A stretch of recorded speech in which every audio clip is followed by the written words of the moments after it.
Senior सहाफ़ी और तज़ियाकार सलीम साफ़ी के मुताबिक यूं तो अशरों से पाकिस्तान में आर्मी चीफ की शख्सियत और सोच पाकिस्तान की सियासत हत्ता के माशरत को भी मुतासर करती रही है, लेकिन गुज़िश्ता 6 साल के दौरान पाकिस्तान का सियासी और हुकूमती निज़ाम इस कदर हाइब्राइड बन चुका है कि अब कई हवालों से आर्मी का पलड़ा बारी हो गया है। इस तनाजुर में वज़ीर आज़म के साथ साथ आर्मी चीफ की सोच और अप्रोच को समझना बहुत ज़रूरी हो गया है, जिसे सुहेल वड़ाइद साहब ने जनरल बाजवा के दौर में डॉक्ट्राइन का नाम दिया था। गुज़िश्ता रोज मौजूदा army chief general Syed Asim Munir ने हायर एजुकेशन कमीशन के ज़ेरे एहतमाम मुल्क भर की यूनिवर्सिटियों के नुमाइंदा तकरीबन 2000 तलबा व तालिबात और वाइस चांसलर से 3 घंटे पर मुहित तबादले ख्याल किया, जिससे इनकी सोच और अप्रोच का बखूबी अंदाजा होता है और समझने वाले समझ सकते हैं कि सैयद आसिम मुनीर का डॉक्ट्राइन क्या है। इनका खिताब इतना जामे और तफसीली था कि इसके बाद जब निगरान वज़ीर आज़म अनवारुल हक काकड़ को खिताब के लिए बुलाया गया तो उन्होंने कहा कि आर्मी चीफ के खिताब के बाद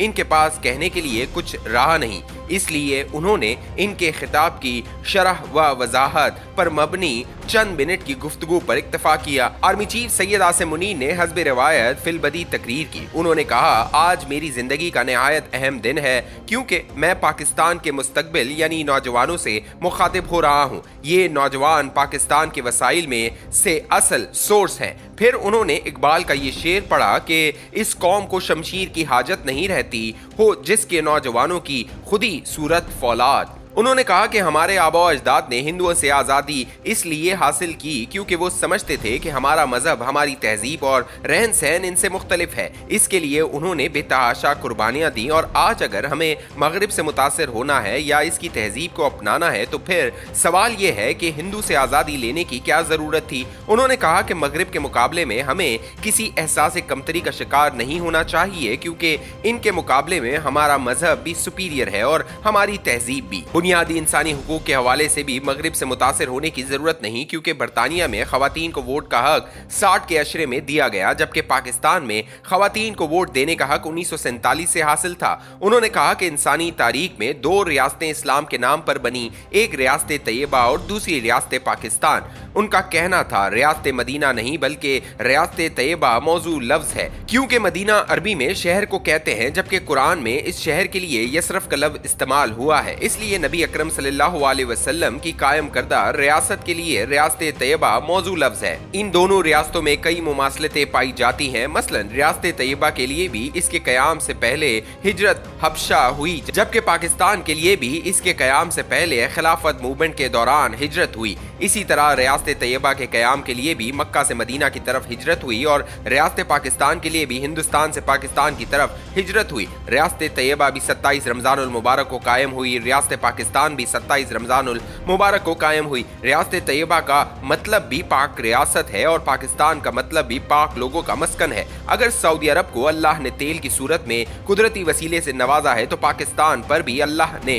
कुदरती वसाइल की सूरत बेतहाशा नवाजिशात की है। यहाँ बड़े बड़े ग्लेशियर्स हैं जिससे हमारे दरिया रवां रहते हैं। हमारे पहाड़ के नीचे भी कुदरती खजाने हैं, हमारे सहराओं के नीचे भी कुदरती वसाइल की मौजूदगी का ये आलम है कि सिर्फ बलूचिस्तान में ज़ेरे ज़मीन 6 ट्रिलियन डॉलर के कुदरती ज़खायर मौजूद हैं, जबकि पाकिस्तान का कुल कर्जा 128 मिलियन डॉलर है। हम अगर इनसे फायदा नहीं उठा सके तो ये हमारा कसूर है। इन वसाइल से इस्तेफादे की बजाय उल्टा हमने मगरिबी कल्चर को फॉलो करने की रविश में अपने कल्चर की धज्जियां बिखेर दी। ये मदर डे और ये फादर डे के ड्रामे क्या हैं? हम मुसलमानों के लिए तो हर दिन मदर डे है, हर दिन फादर डे है। हमारे रब ने जन्नत को माँ के कदमों तले रखा है और तुम्हारे रब ने हुक्म फरमाया कि इसके सिवा किसी की इबादत न करो और माँ बाप के साथ अच्छा सलूक करो। अगर तेरे सामने इनमें से कोई एक या दोनों बुढ़ापे को पहुंच जाएं तो इनसे उफ तक ना कहना और इन्हें ना झड़कना और इनसे खूबसूरत नर्म बात कहना। कुरान ने कहा है कि वो कुछ भी करें लेकिन हमें इनके सामने उफ तक नहीं करना।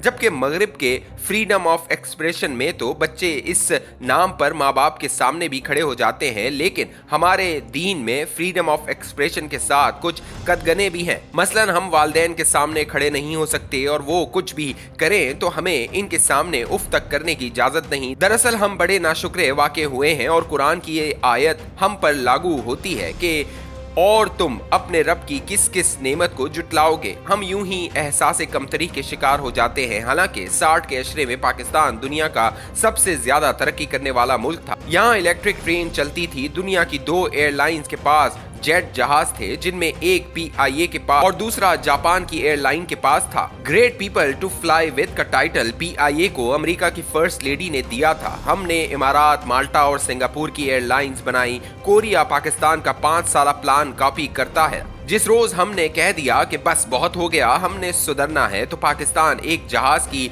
तरह टेक अप कर जाएगा। अल्लाह ने हमें दुनिया का सबसे बड़ा नहरी निजाम दिया है। गंदम की पैदावार में हम आज भी दुनिया के दीगर ममालिक के मुकाबले में 7वें नंबर पर हैं और पूरे बरे आजम अफ्रीका में इतनी गंदम पैदा नहीं होती जितनी सिर्फ पाकिस्तान में पैदा होती है। इस साल चावल की फसल डबल हुई है। हालांकि अभी इसमें ग्रीन पाकिस्तान प्रोजेक्ट के सम्राट शामिल नहीं हुए, लेकिन न जाने क्यों हम फिर भी उम्मीद का दामन छोड़ देते हैं। हालांकि इस्लाम ने हमें नाउमीद होने से मना किया है। तुम फरमाओ, ए मेरे वो बंदों जिन्होंने अपनी जानों पर ज्यादती की, अल्लाह की रहमत से मायूस न होना। बेशक अल्लाह सब गुनाह बख्श देता है, बेशक वही बख्शने वाला मेहरबान है।